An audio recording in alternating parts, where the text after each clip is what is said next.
भवन है, उन्हीं का सब कुछ है। ऐसी संवेदनशील जगह पर जाने का क्या मतलब बनता है?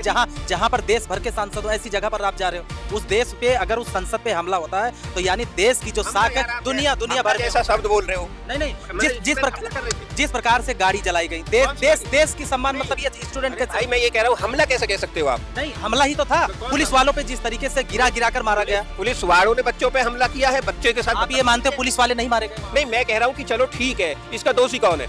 सरकार दोषी है, पुलिस वाले अपनी ड्यूटी कर रहे हैं। स्टूडेंट्स के तरफ से ये आज कहा गया, आज प्रेस कॉन्फ्रेंस हुई बीजेपी की तरफ से, कहा गया कि 20 दिनों तक ये बैठे थे, इन्होंने हमसे नहीं कहा कि हम आपसे बात करना चाहते। उनके यहाँ कोई न्योता लेके जाएगा? दिखना रहे आपके मीडिया में खूब चल रहा है जो है कि लोग बैठ के जाके न सुने वो जो है।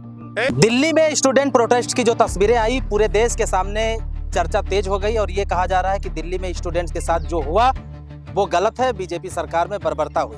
लेकिन तमाम ऐसे भी लोग हैं जो ये कह रहे हैं कि स्टूडेंट्स की आड़ में राजनीति चमकाने की कोशिश की जा रही है। कांग्रेस पार्टी के नेता दिनेश अवाना जी, तमाम लोग हमारे साथ में मौजूद हैं, बातचीत करेंगे। क्या कहेंगे, दिल्ली में जो हुआ उस पर क्या रिएक्शन होगा? देखिए, दिल्ली में जंतर मंतर पे जब शांतिपूर्ण तरीके से बच्चे अपना धरना प्रदर्शन कर रहे हैं और जब प्रधानमंत्री जी और अमित शाह जी नहीं सुन रहे तो बच्चे संसद भवन की तरफ चले कि हम आपके पास आ रहे हैं, हमारी वहां तो आप बात सुन लीजिए। लेकिन वहां लाठीचार्ज हुआ, बदतमीजी हुई, महिलाओं के साथ बदतमीजी हुई, छोटे छोटे बच्चों के साथ बदतमीजी हुई। ये कौन सा मतलब है? सरकार किस लिए बनाई जाती है, किस लिए चुनी जाती है? सरकार इसलिए चुनी जाती है कि छात्र संतुष्ट नहीं है, उनकी बार बार परीक्षाएं लीक हो रही है, तो क्या सरकार के प्रतिनिधि जाकर के बात नहीं करेंगे, आश्वासन नहीं देंगे? अब सवाल यह है कि 20 दिनों तक उसी जंतर मंतर पर स्टूडेंट्स बैठे रहे, किसी ने वहां पर धक्का तक नहीं दिया, पुलिस वाले बैठे रहे, आराम से बैठे रहे। अचानक से विपक्ष के ही नेता 2-3 दिनों में एंट्री हुई तो दिल्ली जलने के कगार पर आ गई। आखिर कैसे माइंड वॉश किया? ये जो है दिल्ली कौन जला रहा है ये सबको पता है, ये सरकार में बैठे लोग जला रहे हैं। बच्चों ने 20-21 दिन तक वहां पर इंतजार करा कि सरकार के प्रतिनिधि आ जाएं, सरकार के लोग आ जाएं। जब नहीं आए तो उन्होंने पहले से आह्वान करके या तो आप 20 तारीख तक हमारे 20 दिनों के बीच में हमारे पास आ जाओ, नहीं तो फिर हम खुद चलकर आपके पास आ रहे हैं। इसीलिए छात्र वहां गए। मारपीट, बदतमीजी, ये क्या मतलब? आप चाइना से और पाकिस्तान से उससे लड़ाई लड़े थे? वे हमारे देश के बच्चे थे, भविष्य थे। संसद भवन है किसकी? उन्हीं की संसद भवन है, उन्हीं का सब कुछ है। ऐसी संवेदनशील जगह पर जाने का क्या मतलब बनता है?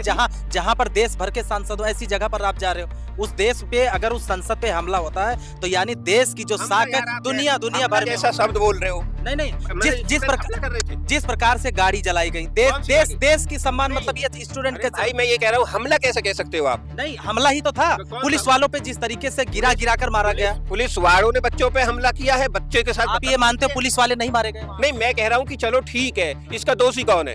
सरकार दोषी है, पुलिस वाले अपनी ड्यूटी कर रहे हैं। स्टूडेंट्स के तरफ से ये आज कहा गया, आज प्रेस कॉन्फ्रेंस हुई बीजेपी की तरफ से, कहा गया कि 20 दिनों तक ये बैठे थे, इन्होंने हमसे नहीं कहा कि हम आपसे बात करना चाहते। उनके यहाँ कोई न्योता लेके जाएगा? दिखना रहे आपके मीडिया में खूब चल रहा है जो है कि लोग बैठ के जाके न सुने वो जो है।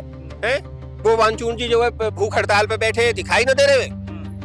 20 दिन तक बैठे, इनको क्या मतलब? इनके जाके पैर में जाके गिड़गिड़ा कि आप आ जाओ जी, अब हमारी बात सुन लो जी, ये कर लो जी। सदन में राहुल गांधी जी बात क्यों नहीं कर रहे? कौन से सदन में कौन बात करने दे रहा है? बीजेपी ने आज फिर किरण रिजिजू जो उनके मंत्री हैं, आज उन्होंने कहा कि सदन में आए, चर्चा करें हमसे। राहुल जी जब भी बोलते हैं माइक बंद हो जाता है, और राहुल जी से तो ये इतनी डर रही है सरकार। भाई साहब, मोदी जी सर वहां नहीं मिल रहे, क्या पूरे देश में एक आवाज नहीं उठ रही है कि शिक्षा मंत्री को इस्तीफा देना चाहिए?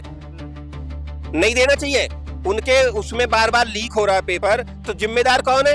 अरे नैतिकता की जिम्मेदारी तो होती है कि हाँ ठीक है भैया, हम इसमें जो विफल रहे, मैं अपनी जिम्मेदारी जो छोड़ रहा हूँ, अपना कोई दूसरा करेगा। बीजेपी कह रहे चर्चा इसलिए कांग्रेस नहीं कर रही क्योंकि 2014 के पहले जितनी बार पेपर लीक हुए और उस समय क्या कार्रवाई, हम विध परमार दे देंगे और ये बेनकाब हो जाए। 2014 से पहले नेहरू जी सब कुछ करके चले गए। पेपर नहीं, उन्हें भी नेहरू जी के जुम्मे लगा दो कि नेहरू जी ने पेपर लीक करवा रहे। कुछ तो यार कम से कम थोड़ी बहुत तो वो रहनी चाहिए कि जिसकी सरकार है जिम्मेदारी उसकी होगी, किसकी होगी? 10-15 साल से ये लोग बैठे हैं वहाँ, और जो है जिम्मेदारी सब जो है नेहरू जी की है, इंदिरा जी की है, राजीव जी की है, इनकी कोई जिम्मेदारी नहीं है।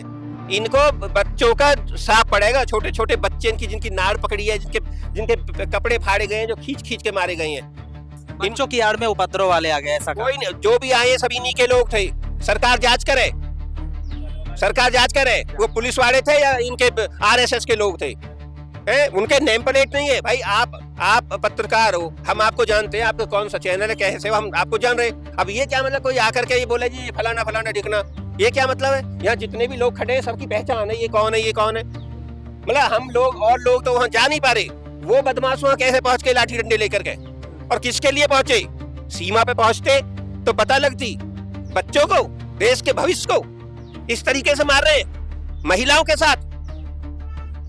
किस पे विश्वास करें, कहां विश्वास करें? ये तो मजबूरी है। बच्चे जंतर मंतर पे बैठे हैं, सरकार नहीं सुन रही है। हमारे विपक्ष के नेता संसद भवन में बोलना चाहते हैं, कोई बोलने नहीं दे रहा है। हाँ, ये इनके मंत्री हु करके ये कर रहे हैं। से तो वो भी सदन नहीं चलने दे रहे हैं, आपके पार्टी पे भी आरोप लगा रहे हैं कि 3 दिन से वो बात ही नहीं करना चाह रहे। चलाने की जिम्मेदारी किसकी है? किसकी, आप बताओ? उनकी है ना, जो सरकार में बैठे हैं। वो बात क्यों नहीं करते? अहंकार में क्यों है? अगर एक धर्मेंद्र प्रधान अगर इस्तीफा दे देंगे, कह देंगे कि हाँ चलो ठीक है, गलती हुई, जो भी कुछ हुआ, इतनी बड़ी बात का इशू बनाने का क्या मतलब? वो तो अब तो प्रधानमंत्री का भी इस्तीफा मांगा। कौन क्या करेंगे? पहले शिक्षा मंत्री, फिर प्रधानमंत्री, फिर अलग अलग मंत्री की संख्या, यानी पूरा जो मंत्रिमंडल है। क्या तुम जो है सबके पत्रकार हो, खाली प्रधानमंत्री या सरकार की बात मत करो। आप एक बात बताओ, इस्तीफा पहले शिक्षा मंत्री का हुआ, नहीं सुन रहे। शिक्षा मंत्री किसके अधीन आते हैं? गृह मंत्री जी से बात कर रहे हैं, नहीं सुन रहे। फिर प्रधानमंत्री जी के लिए तो बोलेंगे ही ना। आप मंत्रालय को इस्तीफा किसका होना चाहिए आपके? इस्तीफा धर्मेंद्र प्रधान को तो तुरंत उसी दिन हो जाना चाहिए, या खुद ही नैतिकता के आधार पर देना चाहिए। और अब जो इतनी बड़ी जो घटना हुई है जंतर मंतर पर, प्रधानमंत्री देना जो जंतर मंतर पर घटना हुई है, अगर तन्नक्सी भी आखिर में शर्म होती तो धर्मेंद्र प्रधान जी को तुरंत इस्तीफा देना चाहिए था। क्या रिएक्शन होगा? बहुत बड़ा रिजेक्शन है। आप देख सकते हो जिस तरीके से युवाओं पर लाठी चार्ज की जाती है, लाठी के बाद वो अपने हक अधिकार की बात करते हैं तो उन्हें लाठी दी जाती है। वो अपने हक अधिकार की बात करते हैं तो फर्जी मुकदमे दिए जाते हैं। वो अपने हक अधिकार की बात करते हैं तो उसे आतंकवादी बताते हैं। कहाँ की ये सरकार है? कहाँ का तानाशाही है? कह रहे जयपुर में पेपर लीक को लेकर यही अभिजीत के प्रोटेस्ट किए, लखनऊ में किए, कोई आगजनी नहीं, कोई हिंसा नहीं। दिल्ली में अचानक 3 दिनों सब कुछ कैसे बदल गया? देखिए, आप जिस तरीके से देख सकते हैं कि सरकार, पूरा विपक्ष जो वहाँ पे प्रोटेस्ट कर रहे थे, वो छात्र भी पूरे दिन एक दिन से सरकार को चेतावनी दे रहे थे कि हम 20 तारीख से अपना भूख हड़ताल करेंगे, 20 तारीख को हमारा संसद मार्च होगा। तो सरकार कुंभकर्ण की नींद में सो रही थी। प्रधानमंत्री जी कहाँ थे? आपको मैं बता दूं, जिस दिन से राजस्थान की आप बात करें, जिस दिन से पेपर लीक हुआ, उस दिन से युवा कांग्रेस पूरे देश में छात्रों की गूंज को लेकर राहुल गांधी जी खुद स्वयं राजस्थान हो, पटना हो, उत्तराखंड में तमाम जगह जाकर छात्रों की समस्याओं को सुन रहे हैं और उनके हक अधिकार की बात कर रहे हैं। मगर सरकार कुंभकर्ण की नींद में सो रही है। आज भी सरकार कुंभकर्ण की नींद में सो रही है।